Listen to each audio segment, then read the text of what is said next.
Bismillah. Assalamualaikum warahmatullahi wabarakatuh. Alhamdulillahirabbil alamin. Wassalatu wassalamu ala asyrafil anbiya'i wal mursalin wa ala alihi wa ashabihi wa man tabi'ahum bi ihsanin ila yaumiddin. Amma ba'du, fa ya ayyuhal muslimun rahimakumullah. Allahumma ya rabbana zidna ilman nafi'a warzuqna fahman wasi'a wa alhiqna bis salihin. Syukur alhamdulillah pada maghrib ini kembali kita melanjutkan bacaan hadis Jawahirul Bukhari ini pada halaman yang ke-141, yaitu hadis yang ke-347 dan seterusnya. Halaman 141 yang paling atas 347 dan seterusnya.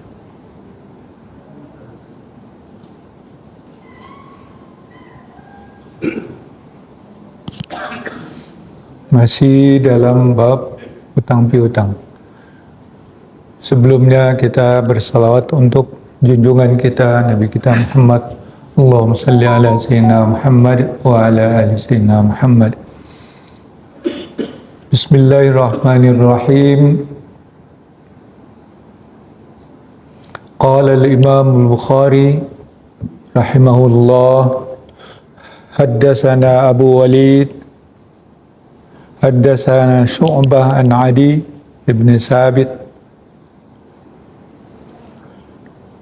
an Abi Hazim an Abi Hurairah radhiyallahu anhu qala anin Nabi sallallahu alaihi wasallam qala man taraka malan faliwarasatihi wa man taraka kallan fa ilaina. Itu hadis yang ke 347 di dalam Sahih Bukhari, yaitu nomor hadisnya 2398. Kemudian hadis 2399 seiringnya, yaitu dua hadis yang ke-348 ini, yaitu haddatsani Abdullah ibn Muhammad haddatsana Abu Amir haddatsana Fulaihun an Hilalin ibn Aliin an Abdurrahman bin Abi Amrah an Abi Hurairah radhiyallahu anhu. Itu dari Abu Hurairah juga, wa anhu radhiyallahu anhu anin Nabi sallallahu alaihi wasallam qala ma min mu'minin illa wa ana awla bi fid dunya wal akhirah iqra'u in syi'tum an-nabiyyu awla bil mu'minina min anfusihim fa ayyuma mu'minin mata wa taraka malan falyarishu asabatuhu man kanu wa man taraka dainan aw daya'an falyatini fa ana maulahu. Ya.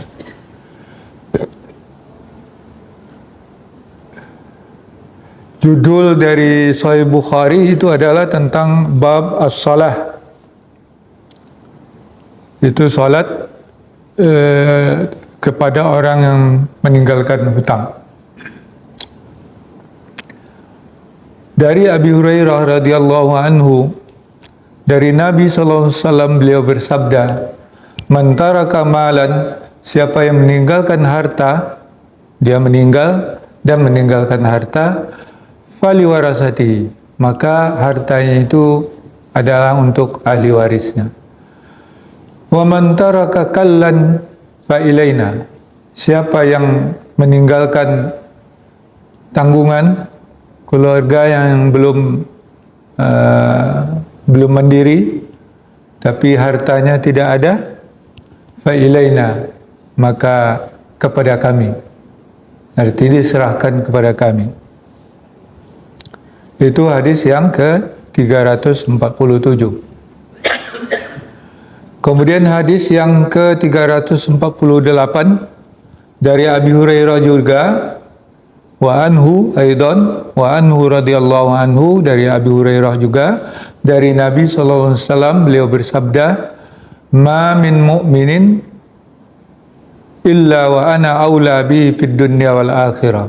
Tiada seorang mukmin pun kecuali aku lebih aula terhadap dia di dunia dan akhirat. Iqra'u in syi'tum, bacalah oleh kamu jika kamu mau. An-nabiyyu aula bil mu'minina min anfusihim. Nabi itu lebih utama, lebih aula terhadap orang yang beriman daripada diri mereka sendiri.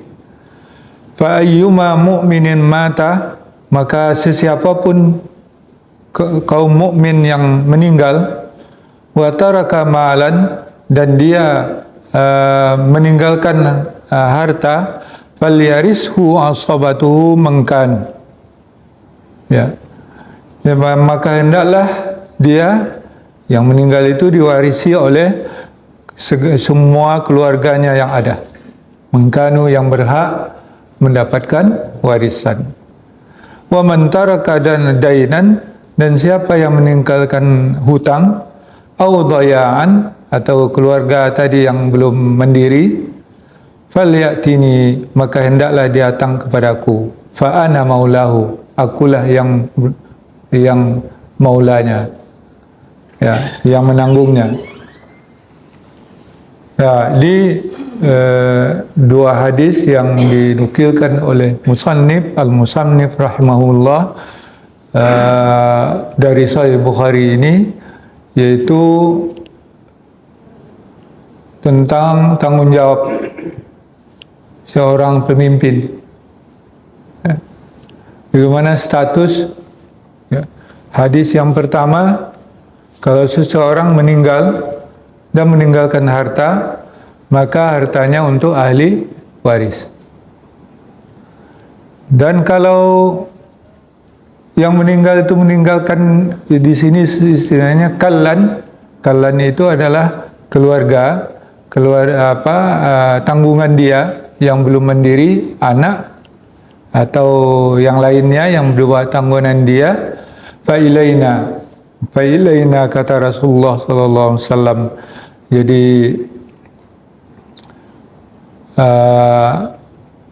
itu adalah tanggungan Rasulullah sallallahu alaihi wasallam,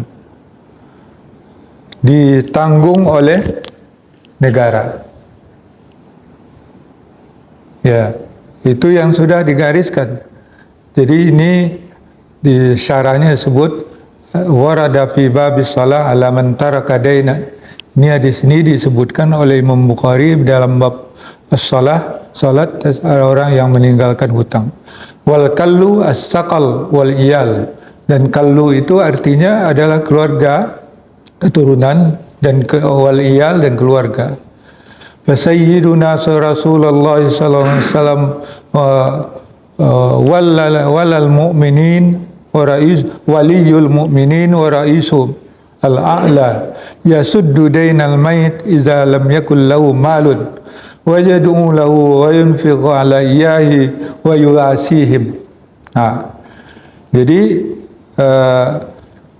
Nabi Sayyiduna Rasulullah SAW katanya, waliyul mu'minin adalah pemimpin orang beriman, dan waraisumul a'la, dan presiden mereka yang tinggi, ya, yaitu yang yasuddu, dia menutupi utang si mayit apabila tidak ada baginya harta.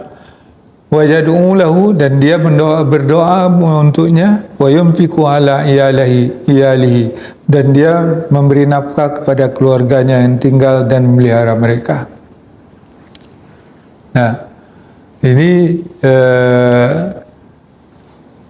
kewajiban negara.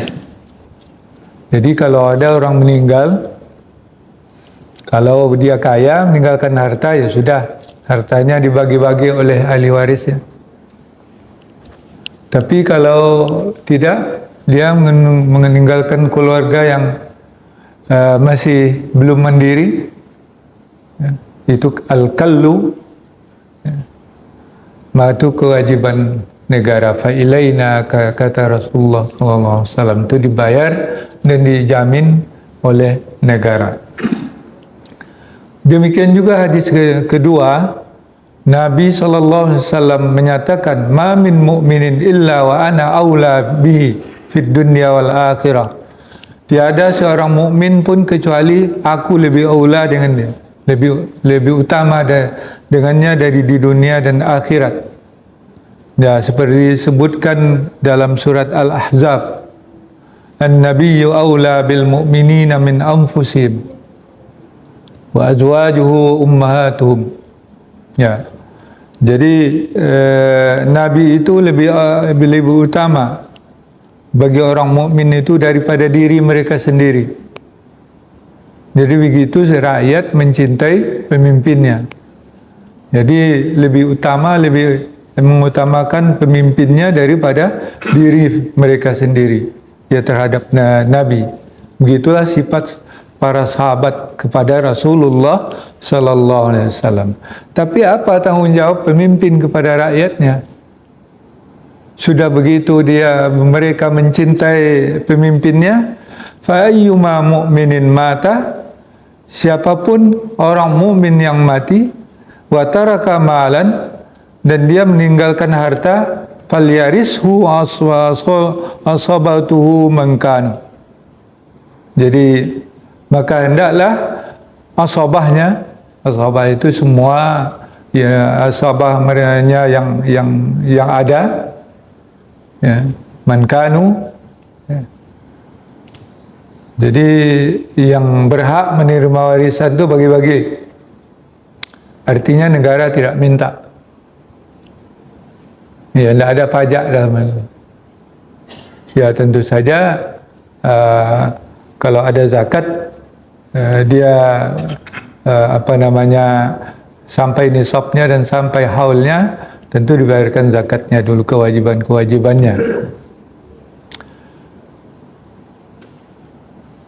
Habis. Tetapi wa man taraka dainan, siapa yang meninggalkan hutang, ya, au dayaan itu sama artinya dengan kallan tadi. Dayaan itu artinya yang sia-sia. Nah, artinya yang meninggalkan keluarga yang belum mampu mandiri, masih tanggung dalam tanggungan. Falyatini, maka hendaklah dia datang kepadaku, fa ana maulahu, maka akulah pemimpinnya yang menjaminnya. Itu maksudnya ditanggung oleh negara orang-orang yang seperti itu. Nah, itu dua hadis yang menyatakan kewajiban negara terhadap orang yang seperti ini. Kalau kita bandingkan dengan sekarang, ya susahlah untuk menyebutnya. Ya, karena walaupun ada dalam undang-undang, orang yang tidak mampu, orang yang tidak terlantar itu dijamin oleh negara. Ya. Sebetulnya kalau negara kita ini, negara Indonesia ini diurus dengan tepat, sumber daya yang digunakan untuk kepentingan rakyat, itu bisa. Ya, sama seperti negara-negara kecil di barat sana. Ya, mereka dengan pendapatan negaranya, ya, anak yang belum bekerja di bawah 17 tahun itu masih ditanggung negara. Yang tidak punya pekerjaan ditanggung oleh negara. Cukup untuk hidupnya dan untuk tempat tinggalnya. Kalau standar sekarang masih dapat 1.500 euro kalau di Eropa. Kalau 1.500 euro itu untuk kontrak rumah 750 euro sebulan, selebihnya untuk biaya hidup. Ya itulah kira-kira 500 sampai 750 euro kontrak rumah. Itu semua yang tidak yang apa yang itu pengangguran itu dapat tunjangan dari negara. Jadi yang menerapkan hadis ini ya orang-orang kafir itu. Yang kita ya enggak kena duitnya itu entah kemana. Ya, hasil bumi banyak. Dari minyak bumi banyak duitnya. Dari itu Pertamina, tapi Pertamina itu rugi terus. Dari listrik perusahaan negara banyak duitnya, tapi rugi terus juga. Tambang emas banyak, tambang nikel banyak, tambang apa aja, batu bara jangan sebut. Pokoknya kaya. Cuma duitnya entah kemana-mana. Tambah lagi sawit sekarang. Jadi kalau dikelola dengan benar, ya bisa menggratiskan seluruh rakyat Indonesia ini makan dengan duit itu. Dengan emas yang banyak itu. Cuma karena sudah salah urus dari awal, ya tidak bisa. Nabi melakukan seperti itu bukan main-main, bukan mengatakan mewajibkan yang tidak sanggup dilakukan oleh manusia, ditanggung oleh negara itu betul-betul, dan itu juga tergambar dalam undang-undang kita. Ya, hal-hal yang seperti itu. Ya, orang-orang terlantar, orang yang apa itu ditanggung oleh negara. Tapi ya begitulah kisahnya. Ya. Sehingga ya yang warga negara yang seperti itu, yang lemah-lemah itu, cuma itulah pendidikan kita untuk sebab di sana itu ditanamkan rasa malu. Orang-orang yang mendapat santunan negara itu kartunya, KTP-nya merah.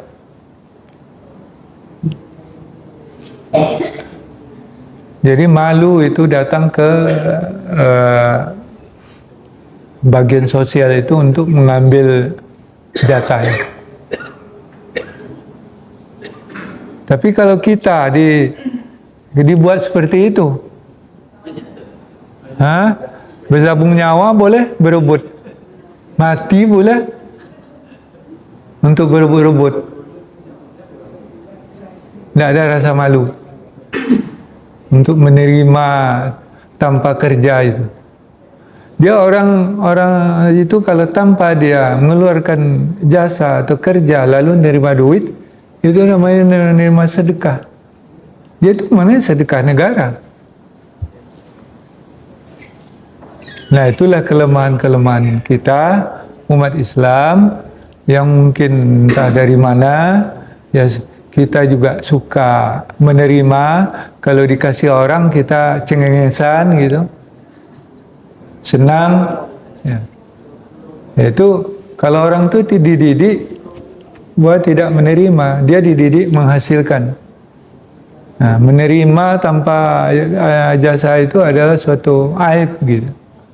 Oleh sebab itu tidak mau orang disogok. Nah, situlah kalau ada pendidikan anti korupsi itu ditanamkan kepada anak-anak, jangan suka menerima, tapi suka memberi.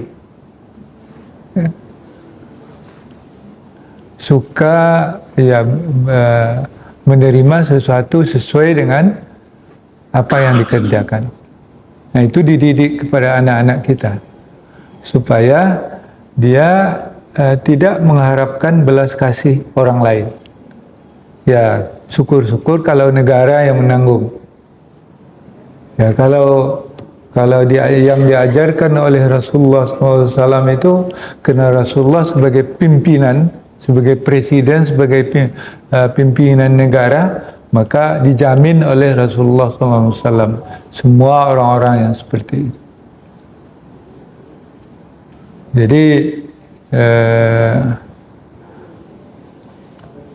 yang yatim yatim yang tidak punya harta sudah ditanggung oleh negara. Ya, itulah dua hadis ini yang dinukilkan oleh musannif, dan ini ada dalam Sahih Bukhari, yaitu hadis 2397 dan 98 dan 2399 dalam Sahih Bukhari.